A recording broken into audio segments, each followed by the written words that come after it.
Labo mashinamizga 2 xil rejimda ishlaydigan, pultda ishlaydigan vakuumizatsiyonga o'rnatib berganmiz. O'zi ham ovozlari zo'r chiqdi. Hozir bir ko'rsatamiz ishlashini.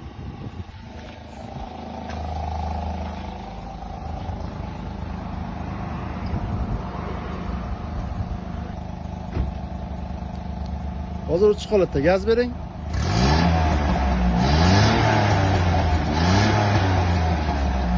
Pultda yoqamiz.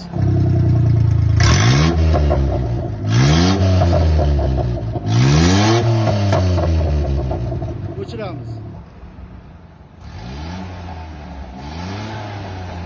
Yoqamiz.